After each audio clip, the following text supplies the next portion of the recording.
सुप्रभात प्यारे बच्चों। आज का हमारा विषय है सूचना लेखन। तो बच्चों, हमने संदेश लेखन कर लिया था। तो आपने देखा होगा कि संदेश लेखन जो है वो औपचारिक भी हो सकता है, अनौपचारिक भी हो सकता है, लेकिन अंतर सिर्फ इतना है कि जो संदेश है वो केवल हम जिन्हें भेजना चाहते हैं वो उन्हीं के नाम होता है, यानी कि व्यक्तिगत होता है। लेकिन जो सूचना है इसे कोई भी पढ़ सकता है। ये सूचना जो है सार्वजनिक होती है, इसे कोई भी देख सकता है, कोई भी पढ़ सकता है। तो जैसे आपके स्कूल में नोटिस बोर्ड पे कोई सूचना लिखी जाती है तो उससे कोई भी बच्चा पढ़ सकता है, टीचर्स पढ़ सकते हैं, अध्यापक पढ़ सकते हैं, कोई भी जो अभिभावक स्कूल में आते हैं वो पढ़ सकते हैं। तो इस तरह से सूचना जो है वो सार्वजनिक होती है। तो आइए देखिए सूचना का जो प्रारूप है सूचना लेखन का वो किस प्रकार है। सबसे पहले आपने लिखना होता है संस्था का। पहले तो आपने एक जो है बॉक्स बना लेना है बच्चों, ठीक है। और सबसे ऊपर लिखना है संस्था का नाम। संस्था विद्यालय भी हो सकता है आपका, या कोई और संस्था भी हो सकती है। तो वो आपने प्रश्न के अनुसार आपने संस्था का नाम लिखना है। उसकी बाईं तरफ संस्था का नाम लिखने के बाद बाईं तरफ आ जाएंगे आप, तो वहाँ पे आप दिनांक या तिथि लिखेंगे, तिथि।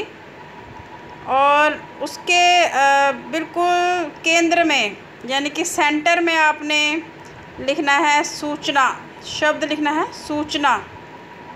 सूचना के बिल्कुल नीचे विशेष यानी कि शीर्षक, जो जिस विषय पे आपको कहा जाएगा, पूछा होगा प्रश्न पत्र में कि सूचना इस पे लिखनी है सूचना। शीर्षक जो दिया होगा, विषय जो दिया होगा, विषय शब्द का प्रयोग नहीं करना है।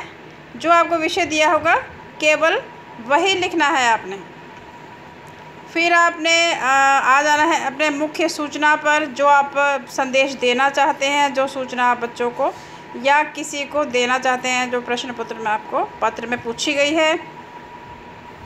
उसके बाद सूचना देने वाले का पद, बाईं तरफ अंत में सूचना देने वाले का पद यानी कि पोस्ट क्या है उसकी, और सूचना देने वाले का नाम, ठीक है। उसके नीचे नाम लिखेंगे सूचना देने वाले का। ये देखिए उदाहरण के लिए सबसे ऊपर हमने देखा, सबसे ऊपर लिखा है विद्यालय का नाम। उसकी बाईं तरफ आ गया आपका दिनांक, केंद्र में देखिए, सेंटर में देखिए सूचना, और बिल्कुल उसके नीचे देखिए विषय आ गया ग्रीष्मावकाश। देखिए बच्चों, स्वच्छता का पूरा ध्यान रखना है। गैप देखिए थोड़ा थोड़ा, ऐसा नहीं है कि कोई खिचड़ी नहीं बना देनी है, बिल्कुल साफ़ सुथरा।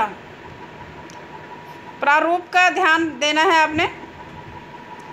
फिर विद्यालय के सभी विद्यार्थियों को सूचित किया जाता है कि 2 मई 2020 से 1 जुलाई 2020 तक विद्यालय में ग्रीष्मावकाश रहेगा। ग्रीष्मावकाश में अध्ययन के लिए दिया गया अभ्यास कार्य पूर्ण करना आवश्यक है।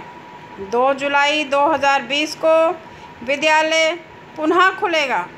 उस दिन सभी विद्यार्थी विद्यालय गणवेश में विद्यालय समय सुबह 10 बजे विद्यालय में उपस्थित रहेंगे। प्रधानाचार्य यानी कि जो पोस्ट है, जो पद है वो प्रधानाचार्य है, और नीचे प्रधानाचार्य का नाम। तो इसके लिए जो प्रश्न है वो इस तरह से पूछा जा सकता है कि प्रधानाचार्य की तरफ से विद्यार्थियों को ग्रीष्मावकाश के लिए सूचना लिखिए। अब प्रश्न है, आप विद्यालय की छात्र कल्याण परिषद के सचिव हैं। विद्यालय में होने वाले वार्षिक उत्सव में भाग लेने के इच्छुक छात्रों के नाम आमंत्रित करने के लिए 25 से 30 शब्दों में सूचना तैयार कीजिए। तो बच्चों, परिषद के सचिव क्या हो गया? छात्र कल्याण परिषद के सचिव यानी कि स्टूडेंट काउंसिल के जो सेक्रेटरी होता है उसे कहा जाता है। तो वार्षिक उत्सव तो आपको पता ही होगा, एनुअल फंक्शन होता है उसको कहा जाता है। तो इसमें कहा गया है कि आप विद्यालय की छात्र कल्याण परिषद के सचिव हैं। तो छात्र कल्याण परिषद के सचिव क्या हो गया, आपका पद हो गया, और उसके नीचे आप अपना नाम लिखेंगे अंत में। तो यहाँ से आपको कुछ जानकारी हो जाती है प्रश्न से ही। ठीक है, अब देखते हैं सूचना। ऊपर सबसे ऊपर संस्था का नाम, स्कूल का नाम आ गया। उसके नीचे बाईं तरफ देखिए आ गया आपका दिनांक, बिल्कुल केंद्र में सेंटर में सूचना। फिर आपका शीर्षक विषय आ गया वार्षिक उत्सव, और फिर आपने शुरुआत कर दी। विद्यालय के सभी विद्यार्थियों को सूचित किया जाता है कि विद्यालय में दिनांक 4 जनवरी 2020 से 6 जनवरी 2020 तक वार्षिक उत्सव का आयोजन किया गया है। वार्षिक उत्सव के सभी कार्यक्रम शाम 5 बजे से रात्रि 9 बजे तक चलेंगे। इस उत्सव में भाग लेने वाले छात्र अपना नाम 1 जनवरी 2020 तक छात्र कल्याण परिषद के सचिव के पास दर्ज करेंगे। फिर पद क्या था, सचिव छात्र कल्याण परिषद, जो कि आपको प्रश्न पत्र से ही पता चल जाता है। तो नीचे उसके आ गया आपका नाम। अब प्रश्न है, आप अक्षय पब्लिक स्कूल रामपुर की हिंदी साहित्य समिति के अध्यक्ष हैं। आपने बच्चों देखा कि इसमें आपकी हेडिंग के लिए स्कूल का नाम इन्होंने खुद ही दे दिया है। इस प्रश्न में आपका जो पद है वो इन्होंने खुद ही बता दिया है। तो सूचना क्या है, विद्यालय में कविता वाचन प्रतियोगिता आयोजित करने के संबंध में 9वीं से 12वीं के छात्रों के लिए सूचना लिखिए। अब देखिए स्कूल का नाम पहले से उन्होंने दिया था, तो आपने ऊपर लिख दिया स्कूल का नाम, फिर सूचना, फिर उसके नीचे विषय क्या था, कविता वाचन प्रतियोगिता। बाईं तरफ आपने दिनांक लिखा। फिर नीचे देखिए सभी विद्यार्थियों को सूचित किया जाता है कि अंतर विद्यालय कविता वाचन प्रतियोगिता विद्यालय के सभागार में आयोजित की जाएगी। सभागार होता है ऑडिटोरियम। ठीक है, तो विवरण है इस प्रकार है। दिनांक 13 अगस्त 2018, समय प्रातः 10 बजे, स्थान विद्यालय सभागार, विषय देशभक्ति संबंधी कविताएं, प्रतियोगी कक्षाएं 9वीं से 12वीं। ठीक है, इसमें पूरी जानकारी दी गई है, दिन कब होना है, किस समय होना है, स्थान कौन से किस स्थान पे होगा, विषय क्या होगा, और कौन से बच्चे जो हैं वो भाग ले सकते हैं। पूरी जानकारी पहले से दी गई है, लेकिन उसके बाद भी कहा गया है कि इच्छुक विद्यार्थी अपना नाम 8 अगस्त 2018 तक हस्ताक्षरकर्ता को भेजें, को लिखवा सकते हैं। ठीक है, नीचे आ गया पोस्ट, पद और नाम। सूचना लेखन में देखिए सबसे पहले संस्था का नाम, फिर सूचना, फिर उसी के नीचे शीर्षक, लेकिन बाएं तरफ दिनांक, और दाएं तरफ लक्षित वर्ग भी लिखा जा सकता है कि कौन कौन से बच्चों को भाग लेना है। जैसे पिछले अभी हमने किया 10वीं से 12वीं या 9वीं से 12वीं के छात्र ले सकते हैं, तो आप लक्षित वर्ग में उसको भी लिख सकते हैं। फिर आगे देखिए इसमें मुख्य बातों का क्या ध्यान रखना है वो देखिए। सूचना का उचित विवरण देते समय दिनांक का, समय का, स्थान का मुख्य रूप से ध्यान रखना है, ताकि जिसको आप सूचना दे रहे हो उसको किसी प्रकार की कोई भी शंका नहीं रहनी चाहिए, कोई कन्फ्यूज़न नहीं रहना चाहिए कि ये कहाँ होनी है, कब होनी है, समय क्या है, कौन से स्थान में होगा और किन किन बच्चों के बीच में होगा, कौन कौन सी कक्षाओं के बीच में होगा ये प्रतियोगिता। तो किसी प्रकार की शंका नहीं रहनी चाहिए बच्चों को। इस तरह से बिल्कुल स्पष्ट रूप में सूचना लिखनी है। अधिक जानकारी हेतु हस्ताक्षरकर्ता से संपर्क करें। ठीक है, तो फिर आ गया पद और नाम। इस तरह से कवि सम्मेलन के लिए ये देखिए उदाहरण है एक। सभी विद्यार्थियों को जानकर हर्ष होगा कि प्रत्येक वर्ष की तरह इस वर्ष भी हमारे विद्यालय द्वारा एक कवि सम्मेलन का आयोजन किया गया है। ये आयोजन 25 दिसंबर 2020 संध्या 5 बजे विद्यालय के सभागार में होगा। क्षेत्र के सभी निवासियों का सादर स्वागत है।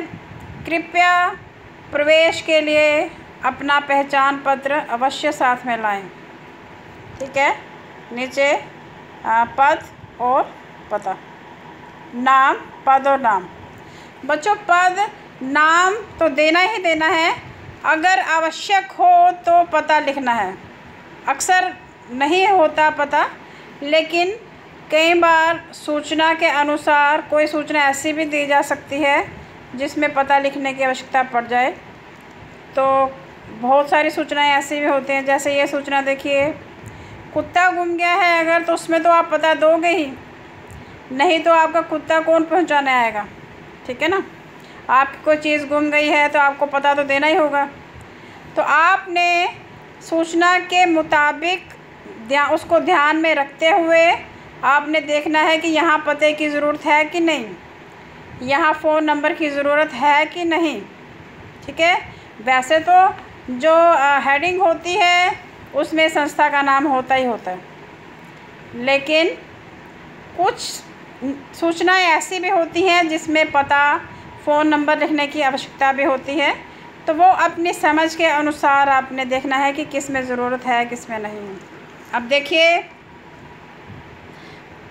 ये जो सूचना है, आपका पालतू कुत्ता डब्बू खो गया है, उसका विवरण देते हुए किसी समाचार पत्र में सूचना देने के लिए प्रारूप तैयार करें, जिसमें ढूंढने या पता देने वाले के लिए 1000 रुपया इनाम की घोषणा हो। ठीक है, तो आपने हेडिंग दे दी, सेंटर में सूचना भी लिखना है, लेकिन इसने आपने सूचना भी इसमें लिखना है। बाईं तरफ देखिए दिनांक लिखा गया है। समस्त जम्मू वासियों को सूचित किया जाता है कि मेरा पालतू कुत्ता डब्बू गत रविवार को, आप किसी भी मार्केट का नाम दे सकते हैं जो प्रश्न पत्र में पूछी गई हो, कुत्ता डब्बू गत रविवार को वेव मॉल से गुम हो गया है। डब्बू का रंग सुनहरी, आंखें भूरी, माथे पर कटे का घाव और सभी पंजों में 5-5 नाखून हैं। वह डब्बू कम और डब्बू गो जैसी भाषा समझता है, यानी कि वो अंग्रेज़ी समझता है। पता देने वाले या पहुंचाने वाले को धन्यवाद स्वरूप 1000 रुपये नगद दिए जाएंगे। तो फिर क्या आ गया, आपका नाम आ गया और आपका मोबाइल नंबर, फ़ोन नंबर या पता भी लिख सकते हैं। इसमें यह सूचना पे निर्भर करता है, क्योंकि कुत्ता लेकर आपका जो आएगा उसका घर, आपको उसको आपका घर, पता या फ़ोन नंबर लिखेंगे तो तभी उसको पता चलेगा कि ये कुत्ता कहाँ पहुँचाना है। अगर नहीं लिखा होगा तो आपका कुत्ता कैसे पहुँचाएगा, कहाँ पहुँचाएगा, उसको नहीं पता होगा। तो बच्चों सूचना को प्रश्न देख के उसके मुताबिक लिखना है। अब बच्चों ये आपके लिए मैंने गृह कार्य तैयार किया है, होमवर्क है आपके लिए। आप हिंदी छात्र परिषद के सचिव प्रगण्य हैं। आगामी सांस्कृतिक संध्या के बारे में अनुभागीय दीवार पट्टिका के लिए 25 से 30 शब्दों में सूचना तैयार कीजिए। बच्चों आपने देखा कि पद आपका लिखा हुआ है। पद क्या है? छात्र परिषद सचिव प्रगण्य। छात्र परिषद के सचिव प्रगण्य हैं आप, यानी कि जनरल सेक्रेटरी हैं किसके? स्टूडेंट काउंसिल के। छात्र परिषद क्या हो गया? Student council. और सचिव प्रगण्य क्या हो गया? General secretary. सांस्कृतिक संध्या हो गया इवनिंग कल्चरल प्रोग्राम जो होता है, इवनिंग कल्चरल प्रोग्राम, उसको कहते हैं सांस्कृतिक संध्या। अनुभागीय दीवार पट्टिका आपके नोटिस बोर्ड को कहा जाता है। तो आपने कठिन क्लिष्ट शब्दों से घबराना नहीं है, आप अपनी सूचना पे ध्यान रखिए। आपको यहाँ पे पद भी बता दिया गया है, आपकी पोस्ट बता दी गई है, और साथ ही साथ आपको आधी सूचना इस प्रश्न में ही आपका जो है आधा प्रश्न का उत्तर जो है आपका इसी में से आपको समाधान मिल जाता है। आपको ज़रूरत होती है समझदारी की। तो बच्चों, ये जो सूचना है आपने खुद तैयार करनी है कि नोटिस बोर्ड के लिए 25 से 30 शब्दों में सूचना तैयार करनी है इवनिंग कल्चरल प्रोग्राम के लिए, ठीक है, 25 से 30 शब्दों में। और आप क्या हैं? आप छात्र परिषद के सचिव प्रगण्य हैं। तो ये आप नोटिस बोर्ड के लिए सूचना तैयार करेंगे इसकी, और मुझे भेजेंगे, ठीक है बच्चों। मुझे आशा है कि आपको मेरा ये जो सूचना लेखन है समझ आ गया होगा। यदि कोई शंका हो आप मुझसे संपर्क कीजिए बच्चों। धन्यवाद।